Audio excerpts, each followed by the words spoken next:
Ready?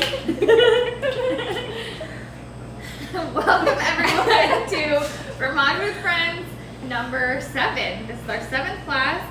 I'm Sarah. I'm going to be the chatty Kathy over here. We have Rachel. We have Christina. We've been here through this whole series of Fromage with Friends, and this is going to be our favorite one, right? Because what are we talking about today? Stinky cheeses! Yay! And for those that are new to stinky cheeses, I have good news because this is new to me. And stinky cheese, the bark is worse than the bite. Did I say that right? Yes. Okay. Thank you. All right. So once you get past the smell, the taste can be wonderful, and I was really surprised. So for those that are not new to stinky cheese, I'm sorry I'm late to the stinky cheese party because I've been messing out this whole time. So Rachel, will you hold up the plate so we can go over everything? So in the upper left-hand corner, we have Taleggio. We have in the cup next to it, Delice du Jura. And the longer triangles in the middle are Challerhocker. And then that bright orange in the corner is going to be Epoisses. And then in the other cup in the bottom right corner is Stinking Bishop. And so all of these cheeses we are trying today are they're known as either smear ripened or wash rind cheeses. And they are known for their odor. So if you haven't noticed yet, it's stinky. Does it? I can't smell it. We are in a cheese shop. If you have That's this in your fridge at home, you pull it out, you smell it. Yes. You smelled it. And cheese smells because of the bacteria. It doesn't smell bad, but they definitely smell. And there's a particular bacteria that causes that smell. It's called Brevibacterium linens, B. linens for short. And it's the same bacteria that causes your sweat to stink. So, super cool. So there you go. So there you go. So, Smells like beef for a reason. yes. And real quick, before we go into the first cheese, I just want to point out a couple of things that you'll notice with wash rind or smear ripened cheeses. Typically, the rinds are going to be sticky. They stink, so if you touch it, you're going to stink. The rinds are edible, and you may notice that some of them might have a gritty texture, and that's totally normal, and we'll go more into that later on. So we're going to find out if the cheese tastes as strong as it smells. But, we need to talk about the wine first, what we're drinking. Wine, yes. We have such a hard job here. We had such a hard time picking a wine for this class. We had to steer away from bubbles because we want to drink bubbles with everything because we're biased. But then we've been drinking a lot of white wine, so we wanted to do something red. We tried a couple reds and weren't convinced. We liked the red wines with the Challerhocker, like the aged stinkier cheese, but not the soft ones. So then we're like, okay, well, let's try bubbles to see if it's good. And of course, it was amazing. It was really good, but guys. we couldn't choose bubbles. It was really great for that texture, like getting rid of that super kind of fudgy texture on your tongue. Like Rob always says, everyone's heard like scrubbing bubbles, like scrubs the soft cheese off your tongue. It just works great. I know it doesn't sound so appetizing, but it works, I promise. But so we were trying a few white wines. We were going off of Gina's pairing wheel that she has. We tried a rosé, which says it pairs really nicely, and it did not. What are the couple others we tried? Well, they all paired really nicely with the Challerhocker, if I do recall. Oh yeah, okay. But that's different. We were having issues with like the Delice du Jura pairing and the Telegio pairing. We tried a Vino Verde. It That was like a also little didn't too go well. sweet or something. Is it because the cheese was like strong?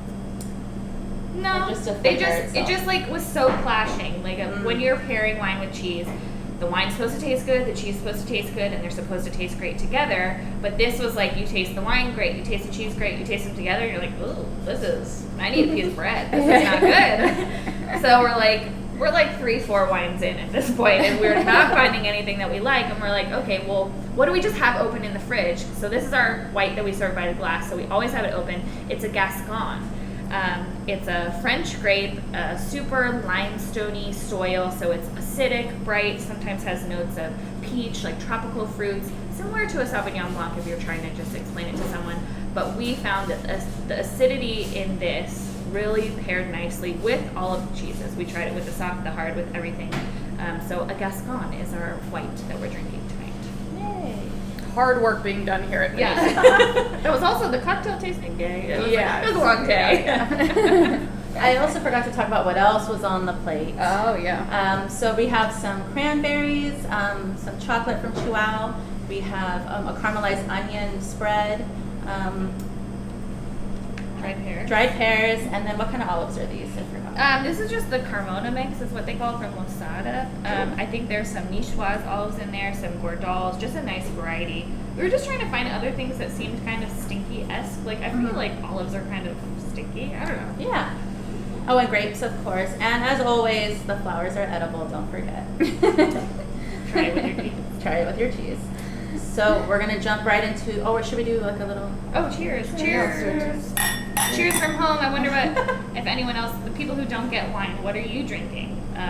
Do you drink different wine? Are you drinking beer? Are you just having water? Like, Are you drinking seltzer? Like, what works? What doesn't? yeah, if work? you're drinking something else, let us know if it works with the cheese. Yes, please. All right, are we going to jump into the first one? Let's do it. Yeah. All right, so we're doing Taleggio, which is that one right in the top left-hand corner. Make sure you get like a little piece of rind with it. So I know yours might have a little gray on it. That's normal. It's fine. Yes, it's It's good mold. mold. It's good mold though. So Taleggio is named after Val Taleggio, which is a alpine valley in northern Italy.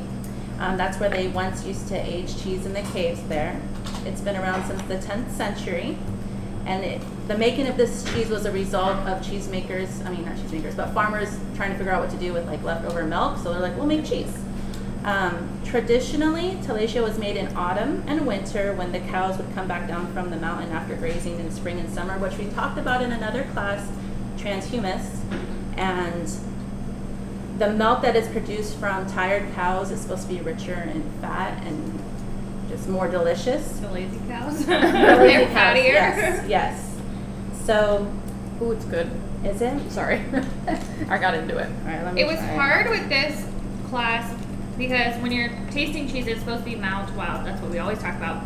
But this would be the wild. This would be the last cheese that you taste because it really leaves a lingering taste in your mouth. So how do you decide which cheese to taste first and last? So we went with not just how the cheese tastes, but also its stage of ripeness.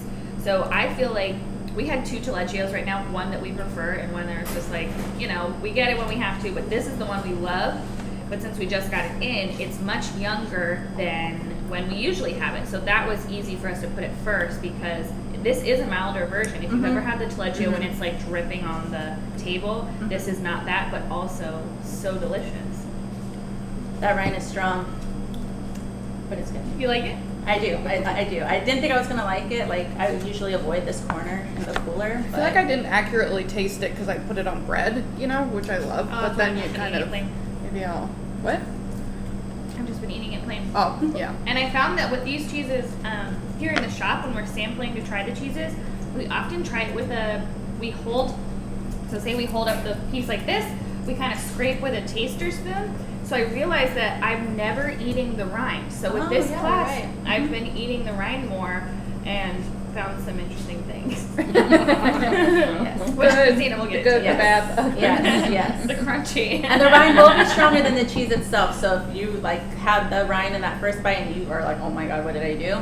Just just eat around it. That's fine. It's really good with the onion spread too. I just tried that. Yeah, that's good. So Taleggio used to be referred to as stracchino cheese for hundreds of years because the word stracca means tired in Italian, I think. Don't quote her.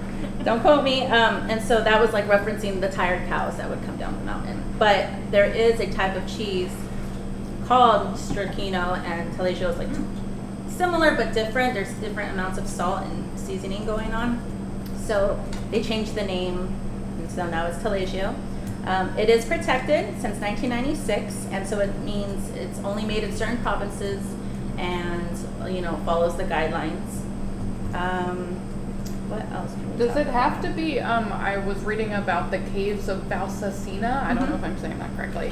Do you know if it has to be aged there? No. Okay. No. But that is a place where Yes. some of the affineurs age. Yes. Okay. And they're natural caves, right? Like the Roquefort. Correct.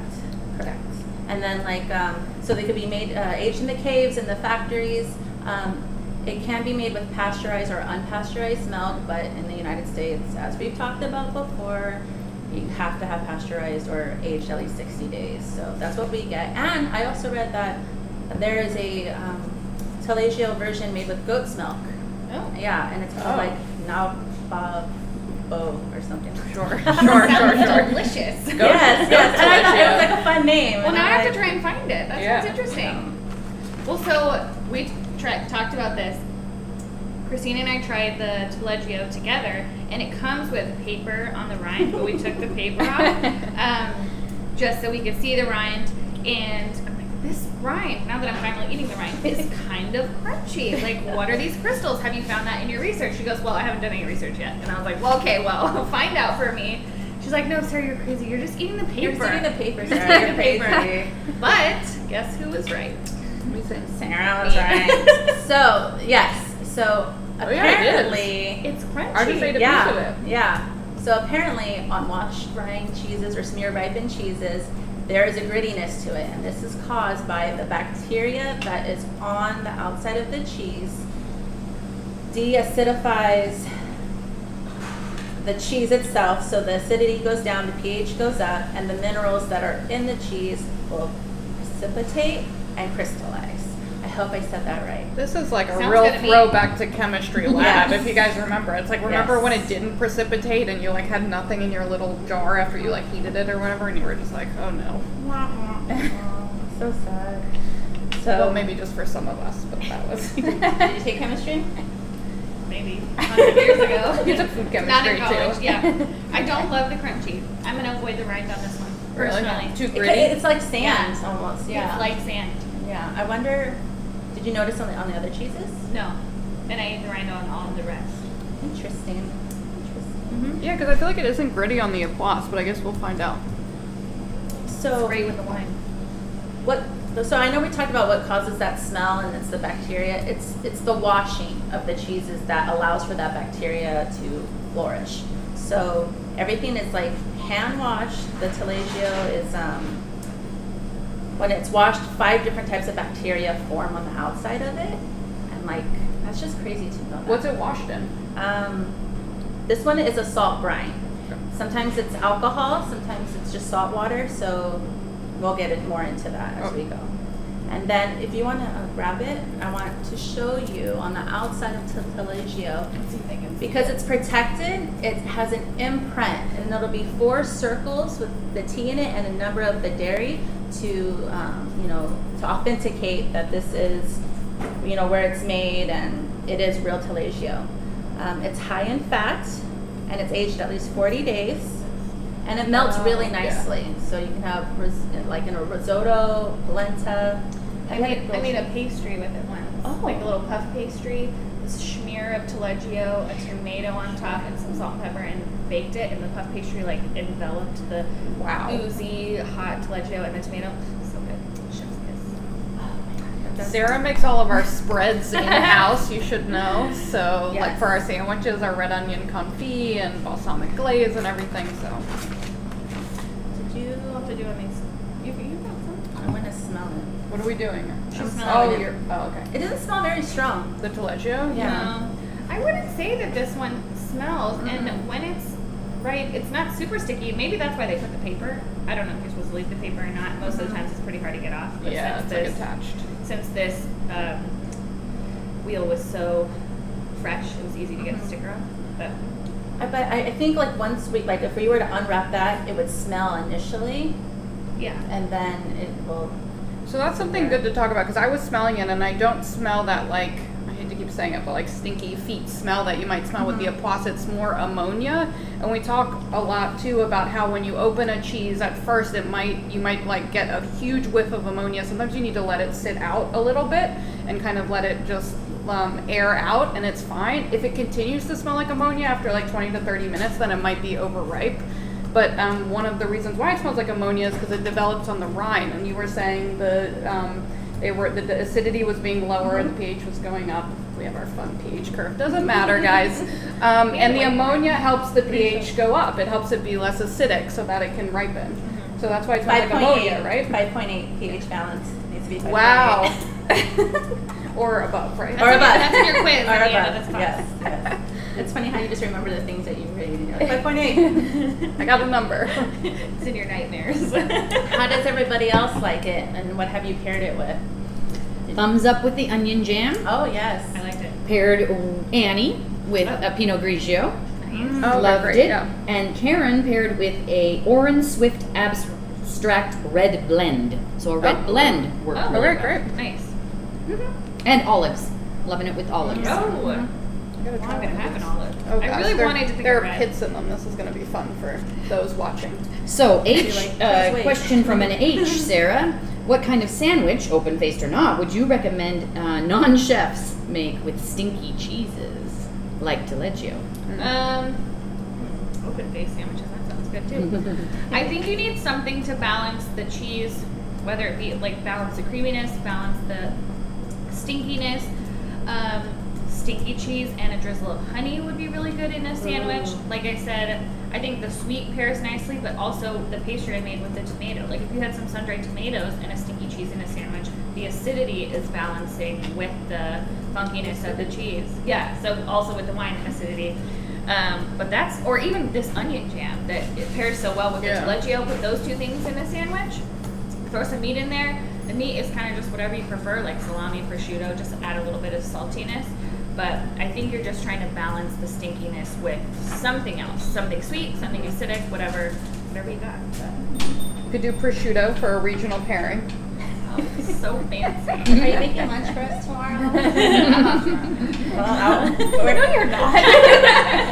You're lying. You're lying. All right, we're gonna move on to the next cheese, Delice du Jura, which is This one. In a cup.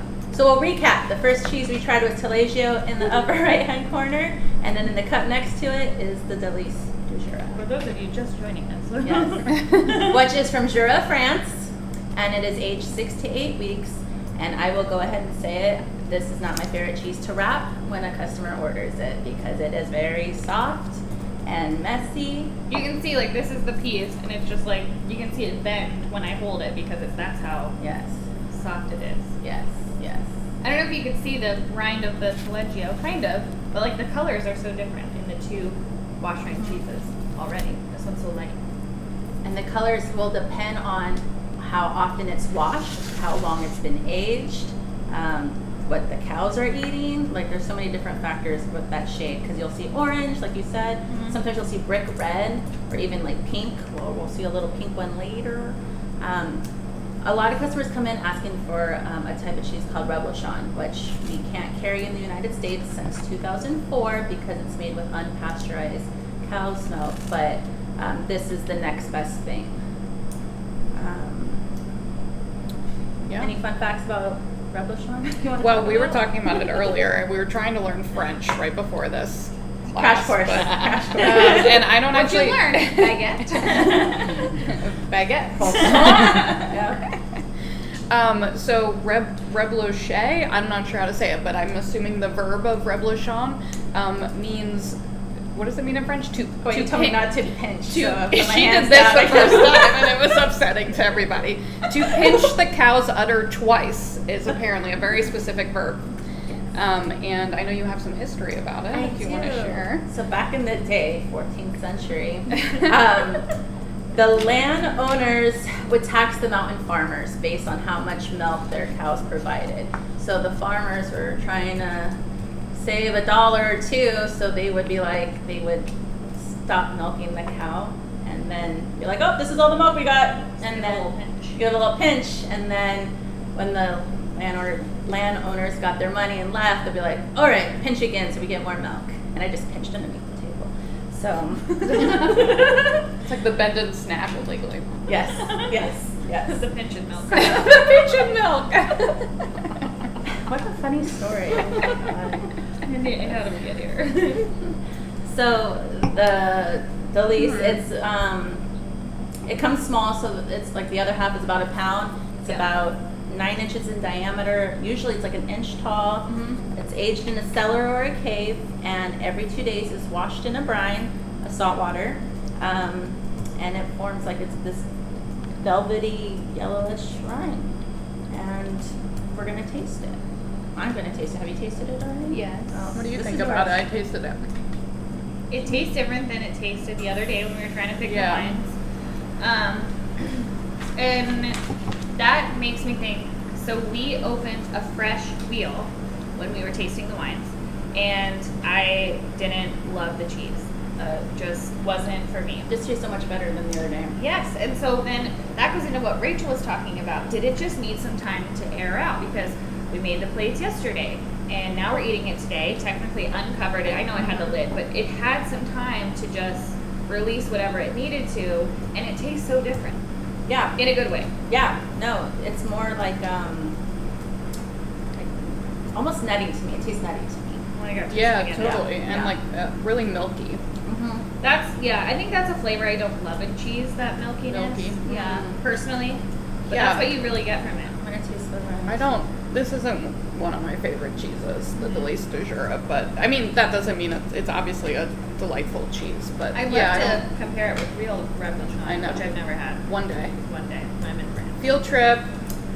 Yeah, a customer or employee party in France. Right? Yeah, woo! Noted. That's my idea. Has But anybody watching tried Revolution? or does anyone want to True. go to France and bring us Revolution and smuggle it in your backpack? Because we appreciate that. Did you taste the rind? No. Do I need to? Yes. Ugh. This is how we learn. What does it taste like? It's not Something. offensive. Oh, Yeah, okay. no. It tastes like something, but I need more adjectives in my brain. Smells really good. I like the smell of this one.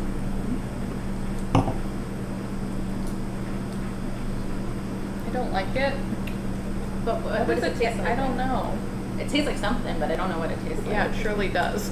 It tastes like something. It has that bite, Yeah. like piquant, like hotness.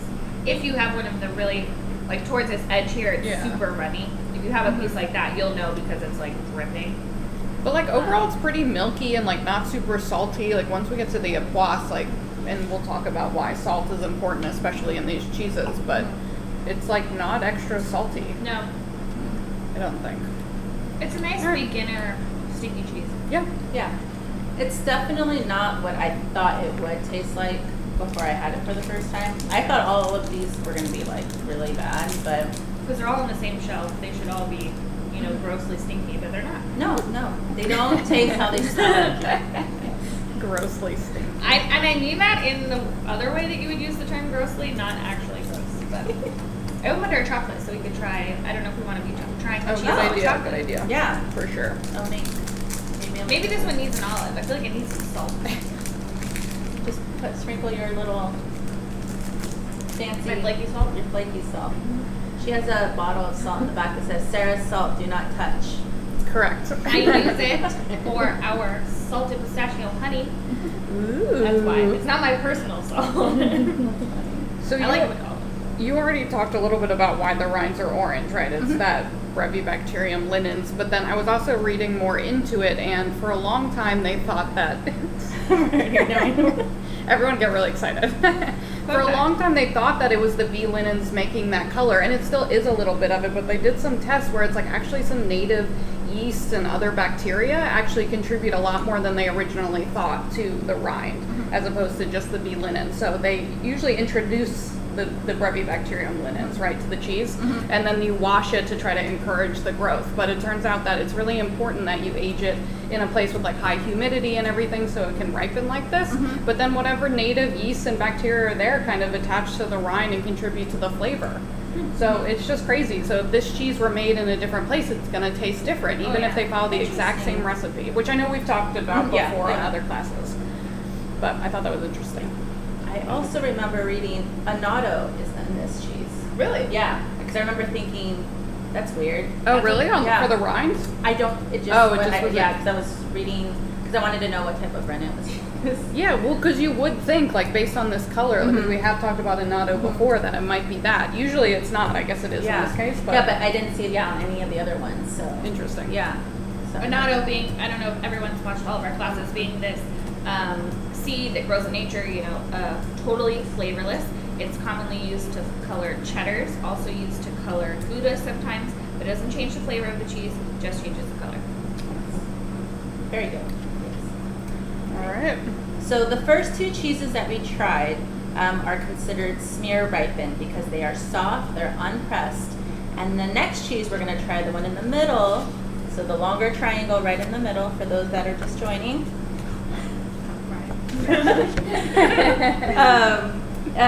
It's considered a washed rind cheese. And the good thing about washed rind cheese is when they're harder, it has a longer shelf life because it's lower in moisture. And this one's my favorite cheese. So, Challerhocker. It's spelled, you should see it on the lid with that CH. You don't say the CH. It's pronounced as H. Challerhocker. And it means sitting in the cellar. And I'm going to eat some. It's so good. It really exemplifies that. Like, I try to explain to customers, like, it's creamy, but it's not soft. You know what I mean? Like, it's a hard cheese, but when you put it in your mouth, it just kind of melts. Like, some Goudas do this too, you know? It's just crazy. And this wheel was, particularly holy, which is not usually found in a lot of our Swiss cheeses, but this one has a ton of the holes in it. Also one of my favorites for a sandwich. It melts very nicely. With the onion jam. Perfect. Yeah. And fondue. If you want to, like, pep it up a little bit, I would use Challerhocker. I mean, we should clarify, holes are found in Swiss cheeses sometimes, and mostly in Emmentaler, but you're right that, like, these, like the Challerhocker, the Schnebelhorn, like, stuff like that, doesn't usually have this many holes. And the holes are caused by Propionibacterium. You're welcome. Ding, ding, ding, ding. Fun fact. Still haven't gotten Rachel her left note. Everyone's loving all of them with onion jam. That All of sounds them. good. I like it. So this cheese began as an experiment by an experienced cheesemaker named Walter Ross, who had been an Appenzeller cheesemaker for 27 years. In fact, between 1990 and 2013, he was named among the top 10 Appenzeller producers 16 times, so that says a lot. In 2001, his brother-in-law had showed up and was like, I got Jersey cows, so can you make cheese out of this? Out of their milk. And typically Appenzeller, I believe, is made out of brown Swiss cows. And the Appenzeller is made with skimmed milk. And so this milk, the Jersey cows, are higher in fat. And so he was going to try to see if he can make good cheese with full fat milk. Spoiler alert, he does. So in 2003, he used an Appenzeller recipe, but he tweaked it by changing the temperature, using that full fat milk, and the aging time. And this is what he got, and it's delicious. And he gets milk delivered twice a day by 13 nearby farms, and it's really cute because all the farmers show up at the dairy, or not the dairy, where he makes the cheese, in a car, in a tractor, in a wagon, a bicycle, whatever you can think of. It's just like, here's my milk. I just thought it was really cute. And the milk in this is thermalized, or thermized, whatever you're reading, tomato, which means that it's not fully heated. So it keeps some of the natural culture still in the milk, but it's still safe to eat. Well, it's all safe to eat. Well, it's all safe to eat, yes. Thank you. Sorry. I'm panicking. In the U.S., thermized milk is not considered pasteurized. It is not heated high enough to their standards. That's all. Correct, thank you. It's washed in wine and spices. Oh, there are spices on the right? Yes. I didn't know that. I didn't know that. For 2.5 days, and then it's moved to the cellar to age for 10 months, a minimum of 10 months. It's only washed for 2 days. Yeah, Wow. 2.5. Oh, should we show the rind? Because it Oh, really yes. has such a pink rind. Show the rind first, Yeah, I'm gonna and then have show you the hold front. it up, but I moved this. Don't show the front yet. Okay. There we go. So like, The rind, Yeah. super pink. and when we first open it, it's kind of sticky too. And It kind of smells like a baby's diaper. yes, thank you. That's yes. That Go for Gruyere, two. too. If a Yeah. baby's diaper smelled like this, I'd be much happier. Okay, that's true. I don't have a baby, so I cannot say for sure. But you did, so. It does. It just Okay. and your hands touch it, and then it's on your hands, and you touch your apron, and then all day you're like, oh no, what I do. But now we can show the front. So the label depicts this whimsical little boy peeking out from behind a wall, and he's supposed to be somebody who works in the cellar and saying, "The cheese is ready. Come and get it." And I think that's really cool. And so Walter Ross, he makes the cheese like like every day, and sometimes he puts the label on himself, and I think that's really cool. That's pretty cool. That's cool. I do have to say, like, cute idea with the boy, but it ends up being just a little, I don't know. For Halloween, Creepy. they sent you Yeah. a cutout Challerhocker mask.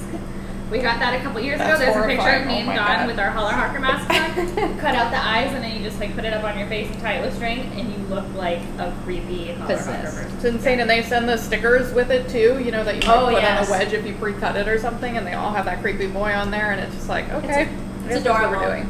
Really? Yeah, You don't I love actually it. think it's adorable? It's fantastic. You don't think I it's love creepy? it. Guys, I don't know about this. And I believe he actually came into our store once before. That's what Donna said. He came by Yeah, and that's what visited. Dawn said shortly before I started. So Oh. 5-6 years ago. Very cool. I think that's someone who puts the label on himself and like will come to a store that sells his cheese. I think is very In California. in California from Switzerland is really cool. And the trip that Benissimo does these trips abroad, like the Many France, voyages. many voyages. There we go. I'm going to be going on one in September. We're going to Switzerland and we're going to be visiting this cheesemaker, so I'm really excited about You will see the milk arrive. You will Oh, see the yeah. cheese being made, the label Oh put my on. God. You'll see the milk arriving on all the different. He's going to ask things. questions and does anyone know? And I'll be like, I do. There's gonna be someone on a unicycle with their milk can. Juggling. Yeah. Speaking of juggling, All right. we have our in-house juggler, Ferrari. Here's your milk. Oh my god. No, it'd have to be a Swiss car, Sarah. Come on. Sorry, I don't know anything about cars. I was just trying to throw something out there. Next time on Car Talk. Cars with friends. Oh boy. That's great. I like the Challerhocker a lot. That's my favorite cheese. Yeah, so it's crazy how these cheeses are all in the same category. I mean, you were kind of talking about that. It's just like you can wash the rind and get these like super soft cheeses. You can get these harder cheeses that melt really well. I mean, most of the Swisses are in this category, right? I mean, Gruyere is washed, which people may not know. It doesn't have to have that pink rind or the stickiness or the super strong smell. And the French Beaufort too. That one really smells. Yes. And that's a huge wheel. We're looking at the cheesecake. Yeah. Annie suggests trying it with the pear. Ooh. She really loved it with that, but I already ate my piece. I already ate mine too. Me too. Sarah, you have some left. Try it with a pear. I'm gonna steal some of yours. Did you bite off of this? Oh no, I just touched it with my Okay, hands. great. Can I steal? Yeah. I need to try Annie's pairing. Her pairing. Pairing. Da-da-da. Save some of the pear for the last one. Just Okay. in case. Word on the street. Gina, do you want to try some? Yeah. The pear? Thank you. That was a sad amount Perfect. of cheese. It's That's all just good. what fell off. Okay. I'll Just take it. enough sweetness, not too much. Yeah. It's just so good. Alright. So far, I like the Challerhocker the best. Shocking. But until we get to the next one, Ooh, yeah. The king of all cheeses. Yes. Is what they say. Queen. So, Queen. what's it?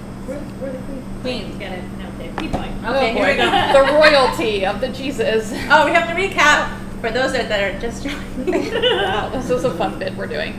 Taleggio. Yes. Delice du Jura. Yes. Challerhocker, in the middle. invisible. Challerhocker ghost. Epoisses. Yes. That's next, right? Yes. it is. Yes. From France, cow's milk. It is aged 4 to 6 weeks, and it is probably the most famous of the stinky cheeses.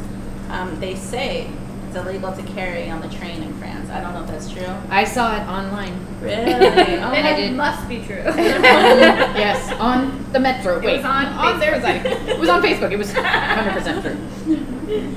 And it's said to be Napoleon's favorite cheese. And it dates back to the 16th century.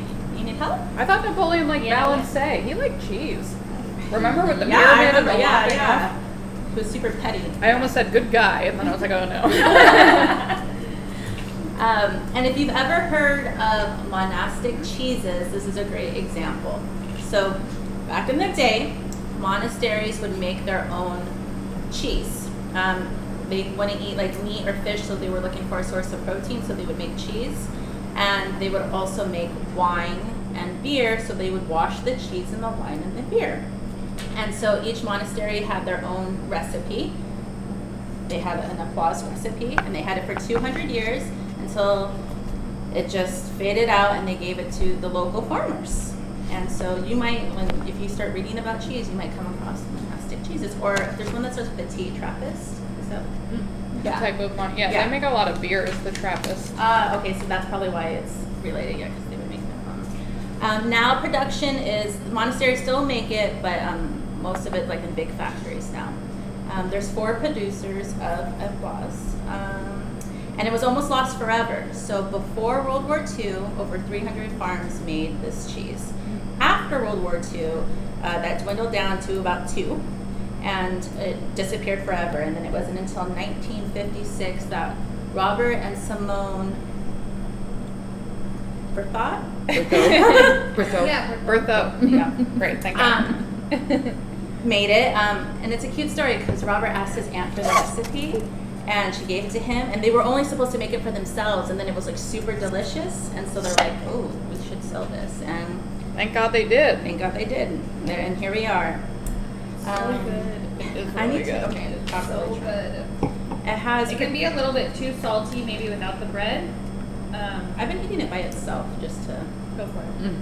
It's just so good. Did you have me with cranberries? Ooh. It was Is it weird to just eat this like a popsicle? Like just kind of go for I think it? just That's go for what- it. that's Okay. what I was doing. Look away.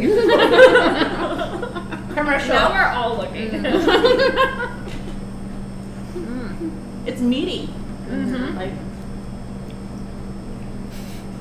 Very umami. Like we need some like music while we're chewing. Yeah, really. Like We're gonna have very to look at a umami, radio. very just like savory. It's crazy how cheese can taste like bacon. Yeah. Like meaty, like Rush Creek Reserve, Almost Harbison, if you've smoky, ever but had those. not It's just smoked. like, yeah. which was a great like for the monasteries that weren't eating meat. It's a good. Yeah. Makes you feel. And then Yeah. they started selling the cheese, right? So they originally were Mhm. making it for themselves, and then it was a good source of income for them. Yep, exactly. Nice. Exactly. Doing it. It is made from milk from 3 different types of breeds. Here we go. Brune. Montbéliard. Yeah, and Simmental. I have no hope in this. Oh, and it's also one of the last wash rind cheeses that uses lactic acid curd. So that it's instead of using rennet, they use lactic acid bacteria. Yeah, that converts the lactose to lactic acid. And it just takes longer. It doesn't coagulate as quickly. But you told 18 me, hours. Oh. Have numbers.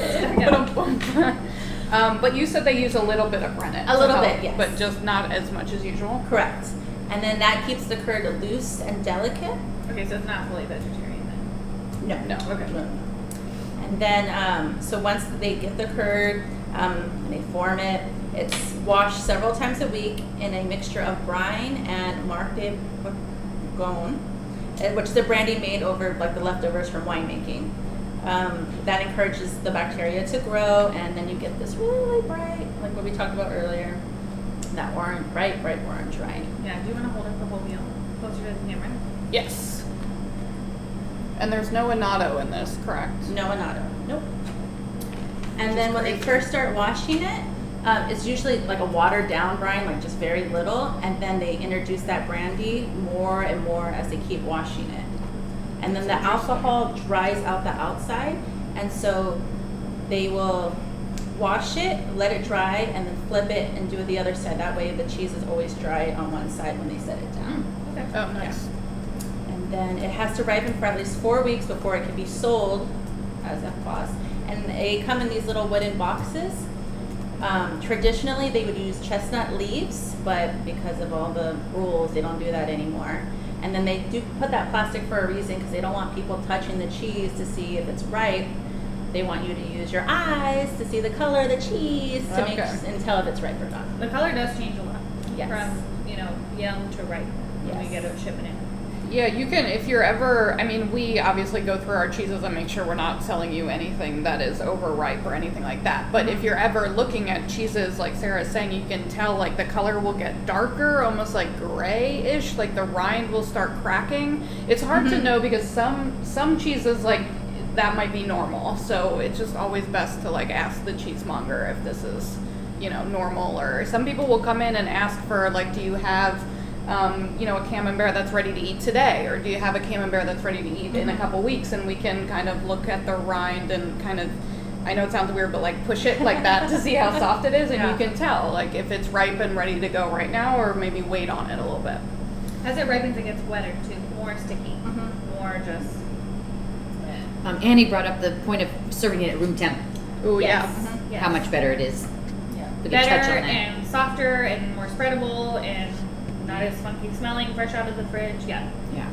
Ours is still a little cold. I like mine cold actually. I know that's like so against what we teach There's everyone no to rules. do, It's but whatever you like. not that it's bad not cold, but for some reason I like it with like a chilled Yeah, white it's wine, Can I try yours? Yours is riper yeah. than ours. Oh, is It's it? all from the Oh, same wait, no, shipment. I- Everyone got Epoisses from the Did you same. smell it? Yeah, I did. But look at yours and look at her. Oh, She wait, can see, pick it now up I'm with her getting fingers, into- and you can't even pick up yours. Oh. Try it. And that's Well- all based on the feed of the cows, the quality of the milk, the number of washings, the temperature, the age, time of year. While you're munching, ladies, a question from H on the mildest of the stinky cheeses. Could you pick a mild stinky?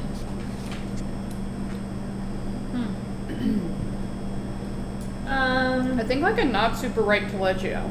Yeah. Or like a not super right Oma too. Oma when it's more firm. Oma is a cheese from Vermont, from Jasper Hill. Organic. Organic. Sorry. It can be that thicker, more firm texture like the Taleggio, even more so than the Taleggio we had. It's still really stinky on the outside though. Yeah, it's the same thing like we've been talking about. Just if you're like worried, just eat the paste, which is the inside part, not the rind, and it's gonna be milder. And then if you're getting bolder, you can eat the rinds. It's just better. Really? Well, now I need to taste yours. Well, I guess if it's better, don't worry about it. It's fine. It's fine. It's fine. We can try all the applauses. The after show. Like this you is can so eat. firm. Oh wow, really? Yeah, that's crazy. But this was also sitting out longer, wasn't it? Yeah. Because Gina pulled it out. Take a picture. Yeah. Another question. Onion jam, is it something that's for sale? Talk about So, onion It jam. is. This one that we're serving right now is not the one I make. But we sell this one also. This one has more herbs in it. Yeah, Mine's rosemary. more wine forward, like we use a lot of red wine vinegar to get a really savory onion jam. And this one's also savory, but I like the rosemary in this one too for sandwiches. And I like that this one's totally chopped up because it's a really good spread. Yeah. But yes, it's for sale. And it's made by Blake Hill, right? Yes. Which we have a bunch of jams from them, and we're actually featuring one of their shrubs on our Galentine's Day cocktail class as well. So they make really good stuff. Yeah, but I like yours, Sarah. I like yours better. I'll get right on making some for you. Yes. Oh, and your other jam, the apple one. I like that one too. Yeah, can you make that too? Yeah, please. Yep. Add it to my list. One more question. We don't have Limburger, the famed Limburger, on Yes. the plate. Any words about Limburger? We don't sell Limburger. There's only one company in the U.S. who makes Limburger anymore, as far as I know, unless things have changed in the past couple months, which they may have. Chalet cheese in Wisconsin, yeah. And it comes in like this little, don't they sell it in like a little pre-wrapped Foil. Yeah, foil thing. So those are the words I have. I've I don't never know. seen it here. Yeah. People ask about it. We've never had it. I feel like it's not even in the system. Like if we go into our POS system to see if we've ever had a cheese, if I search it and it's there, that means we've had it. And you type in Limburger, there's nothing. So Yeah.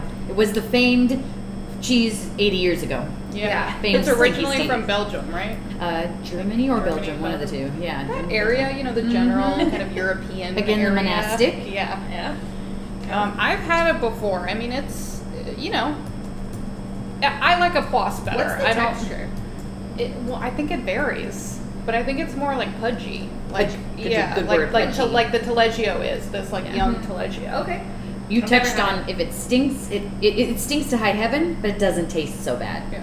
It's one of those Oh, situations. okay. Oh, okay. Mm-hmm. Good. All right.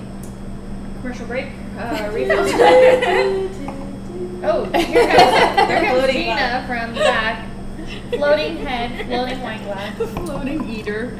So I wonder, we didn't end up Just a trying splash, like a yeah. Cabernet with it. Remember we did like the Gamay. We tried some lighter reds.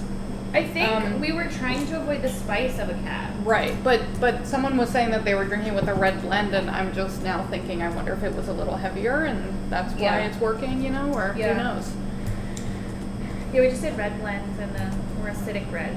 Yeah. We didn't want, but I guess maybe a sweet kind of spicy cab would have been good. I know. I don't know. What about like a sweet wine with it? Like, you know how Sauternes and have all these Roquefort wines back here. goes? Like, Let's open yeah. one up. I know, right? Let's start opening things. It's Yeah, I just- think a sweet wine.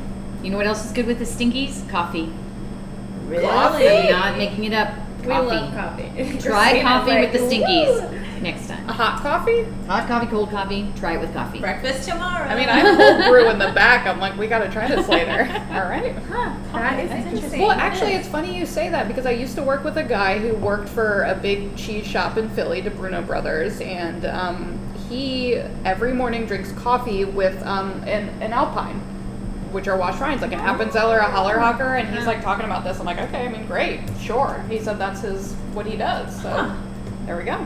There you go. Tomorrow. All right, I think Breakfast. it's time for the last cheese. All right.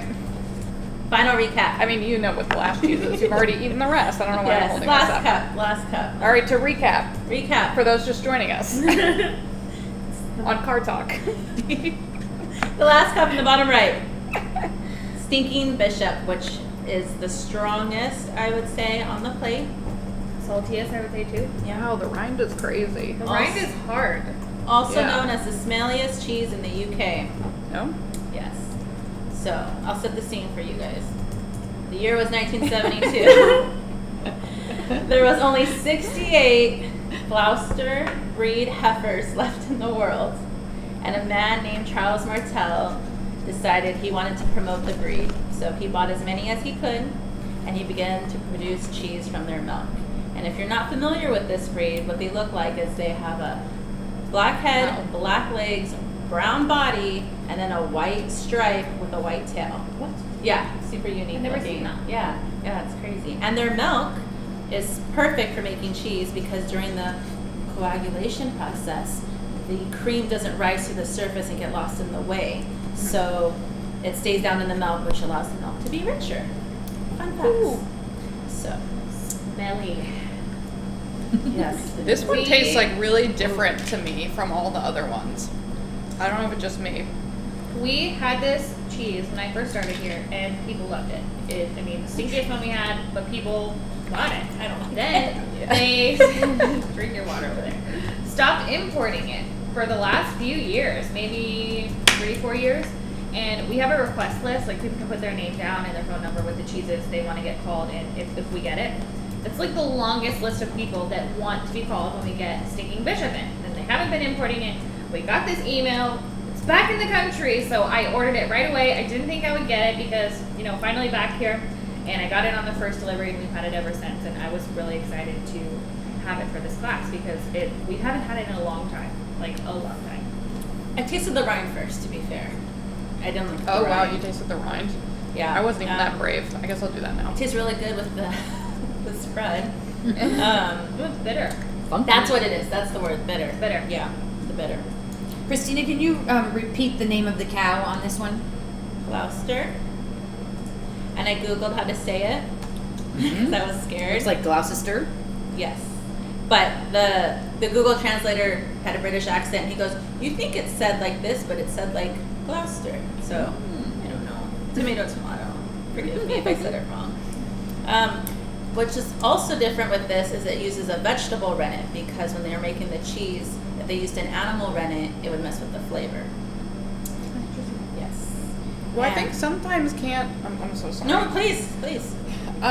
Can like vegetarian rennet impart a sort of bitter taste? Because I know like the thistle renneted cheeses that we were talking about earlier, like those Portuguese ones, those can be really bitter. Yeah, But this isn't taste. thistle rennet. This is some other vegetable microbial rennet. But I don't know. I think it does impart like just a slightly bitter Intense. flavor, but on purpose. So that's like you talk about if you want to taste versus like it being a defect. This is probably on purpose.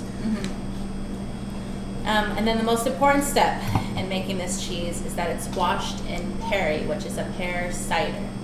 And it is washed when it is 1 day old, and it's old enough to hold the shape, but young enough to absorb the cider. And they only do it once. They only wash it once. Wow. And then they wrap the cheese. Oh, we should show it. Oh, it's under ours. Whiffy. What's his name? Whiffy. Whiffy? Yeah. Okay, of He course has it's his own Whiffy. Of Facebook course page. it's Whiffy. He does. So this is beechwood that's wrapped all around, and it helps keeps its shape and the moisture inside. I have a question. Do they cut these slits in here? Go over this. Sorry. I just thought of this as off script. It's probably like what they're aging it in, right? Like has a texture to it. Yeah, I it don't does know. have That's like what it this, looks like, almost yeah. like plaid, Yeah. crosshatch. Straw. It's Straw, a secret. that would It's make top sense. secret. Oh. We can't discuss it. Maybe it helps it drain. Or maybe it's like, you know how when you will score meat for a marinade, you're scoring the cheese For the wash. its marinade. Yeah. Possibly. I don't know. Totally. Making things up at this point. Stinky. But I just thought of that. And the rind is really hard on the outside. Like Yeah. crunchy. Mhm. Crunchy hard. Mhm. There you go, Whiffy. We got our own clothespins too, right? Yes, we did. I was gonna wear one in the beginning of the class, but it didn't fit. So I'm sorry. I had props Just and go. it didn't work out. I let you down. I'm sorry. So it's aged for 2 to 3 weeks, and then they take turns like flipping it over so that way it's aging properly. The pears. So the Stinking Bishop, how it got its name. So there is a pear called Stinking Bishop, and that's where the pear that they use to make the cider. Is it a smelly pear? It is not, but it is high in sugar, so it ferments Oh, cool. quickly. Ferments nicely. That's into very cool. cider. That makes sense. Yeah. Yes. Wow. And then Oh, yeah. the same place that And they that's make smelly. the cheese. Yes. And that's why I put the dried pears next to Oh, the nice. Stinking Yeah. Yeah, it was on purpose. Well done. Bishop. It was absolutely It was on not. purpose. It wasn't. And then I go, oh wait, and I realized what I did, and I was like, that's cool. And then I'm like, I'll just say it was on purpose. Just a little bit. The same place they make the cheese is where they make the cider, and it's a distillery that's been around for 400 years. And then the cider is later made with fresh pear juice, and they make a drink called Perot. And so they got a whole business. And there's only one I farm. gotta go there. Yeah, make it for us, Rachel. Yeah. Yeah. Get my hands on some stinking pears. I know the Cocktail. cocktail. Yeah. That's one story for the name. There's another story where there's like a drunk guy, like last name Bishop, and so boy. they call him Stinking Bishop, and then he like drinks the cider. Like, what was this whole thing? I don't know if it's true. I read it on Facebook too. So it is true. Well, it's kind of fun because most of the cheeses we talk about are like centuries old, but this one was created in like 1994 or something, right? 1972. That's what I said, 1972. And only one. But still, farm. that's still very new. Yes. Yeah, that's still very new in the cheese world. Yes. And only one farm in the world makes this, the Charles Martel and Son. And they follow us on Instagram now. Yes, Stinking Bishop follows us on Instagram. Yeah. That's their hashtag. So I hope I did it justice. They also make only 20 tons of this a year. And fun fact is that this cheese was featured in that claymation movie Wallace and Gromit. Oh. I forget which characters, but they used it to revive the other character because it was so stinky. Like smelling salts. Yes, exactly. And so when it came out, it increased the demand by 500%. So they had to hire like staff to make the cheese because the demand was so I'm high. going to look for this. Yeah, it's awesome. I Yeah. love Walter. And how many tons of cheese did you say? 20. 20. And this is compared to Epoisses, which makes I think it's like 1,400 tons a year. Oh, They oh my make God. 1,400. It's such a tons. small Epoisses, wheel, but yeah. like compared Apparently, it comes in a bigger wheel also. a coupe. Yeah, it does. Oh, what's it called? A coupe? A coupe? Like Like- a coupe glass? Yes. Or a mess. You could call it Or too. that's what I was just gonna Oh, say. okay. Is so when we order like Delice du Jura, Uh-huh. you can order Delice du Jura minis, Right. Like the Argentines we get, Yeah. or the coupe is the big one we get. Oh. Old manager Christine accidentally ordered the Epoisses coupe once, or Oh. it showed up somehow incorrectly, and we served it to our customers with a spatula because Oh, that's wow, how. Imagine right. this texture in a big wheel. Probably the same size as the Stinking Bishop, but we just kept it like on a tray at all times, and somebody would want some, and we just like scoop it up with the spatula, and here you go. And it was delicious. Put it in a deli tub? Yes, we did. It was a deli tub. That happens with the Delice staple going sometimes, the triple cream that we like. It's like so good, and it's delicious, but you have to like put it in a tub. And the Delice du Jura is running too. Super soft. But the minis are so perfect because it's like one sitting or two sittings. You don't have to worry about storing that mess in your fridge. Seriously. Cheese lover Jennifer loves Stinking Bishop with rosemary. Oh, she's been on the show before. Oh, that's your thing, Gina. It's my jam, so excuse me, You're let gonna me try have to, anything. sorry, just have to pass this over here.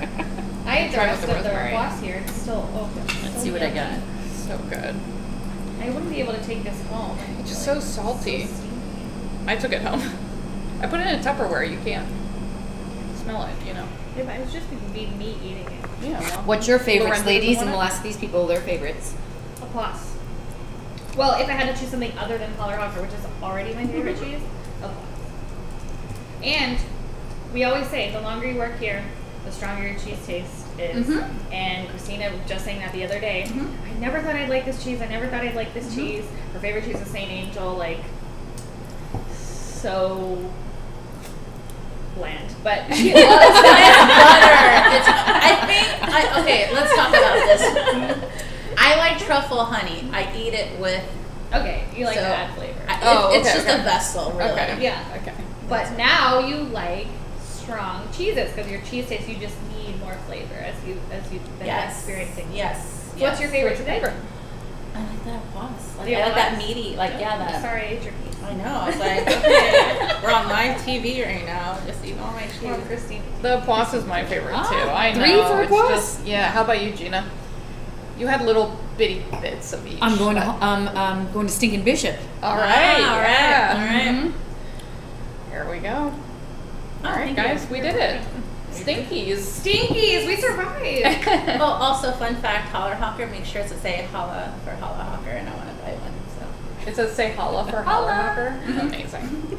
Can we sell those cheese? Yeah. Can we? I don't know. My dad was very wary of this plate. He came and picked it up this morning, and he was like, "Oh, which one are we doing this week?" And I said, "Stinkies." He goes, "Oh." And then he's like, "Can you include a piece of Gouda or something with it?" So I did. I gave him some OG crystal. So, Dad, curious how you're Yeah. We'll talk later. I want to know. So what do we have coming up next for our next Fromage with Friends? We're going to probably stick to every other month, just because we have so many classes that we're offering these days. But what are we doing? Aged sheep. Aged sheep? Yes. Aged sheep cheeses. And getting more vague, like manchegos, pecorinos, more variety. Ooh, can we do Moliterno on that one? Moliterno, or we want to save that for the truffle class. Oh, guys, there are so many There's choices. so many choices, so many options. It's hard because we're getting to this spot where like changing our themes to like a truffled class. We want to do a melted class, is what we thought. Yeah. Oh, yeah. All of us melting cheeses and just kind of having fun with And a it that way. charcuterie class, too. Charcuterie I one, want to yeah. do that, like all the different meats, because charcuterie means meat. Meat only. It does. But coming up, we have a bunch of fun new classes. On the 12th of February, we will be celebrating Valentine's Day with a cocktail class. Rachel will be teaching that class. It's her first class that she's going to teach all by herself. And There won't be that many science facts, don't worry. no, this is more fun. We're going to coordinate our outfits. It's going to be a real good time. You guys are coordinating outfits. Of course we are. It's Valentine's Day. But I have tasted all of the cocktails, and they are wonderful. Making a good cocktail at home is like a true art, because you can go to a restaurant, go to a bar, order a cocktail, and it's delicious, and then you try and make it at home, and you're like, well, this is terrible. So Rachel's got some really good recipes, and I have tested them at home, and I guarantee you they're delicious. Extensively tested. Extensively tested. We also have another class on Valentine's Day on the 14th at the Little Italy Food Hall. It's going to be a platter making class. You can sign up as a couple or sign up as a single. We'll be making platters. There will be wine. I'll be there. Rachel will also be there. Sarah will be teaching us the Yes, I'll wonderful be teaching ways that of one. making platters. Yes. And it's such a pretty venue too. Yeah, it's beautiful at nighttime, nice string lights, very romantic, very nice. Valentine's Day, kind of something a little unique to do on Valentine's Day. I'll be pouring the wine. The most important part. We have super fans of the science facts. All right. Oh, good. All right. Yay, let's go. It's in the budget. Then on the 17th of February, we have a whiskey and cheese class with 7 grand downtown. This one also always sells out. So if you want a ticket, buy one now. They're so fun. They're so fun. great. And you'll be there, right? Celebrity guest sighting. Aren't you going to this one? I keep trying to go, but I always work on the day. I'll give you a okay. day off. How about that? You heard it. You heard it. So You can heard go. it. I also have those days prior to the 17th off, but one more day is not going to hurt. We're going to figure it out, guys. It's really a great class, though. Thanks so much for joining us. Yes. I hope we brought you to the world of stinky cheese lovers. So, Yep. cheers, everyone. Cheers. Cheers, you guys. Good night. Cheers.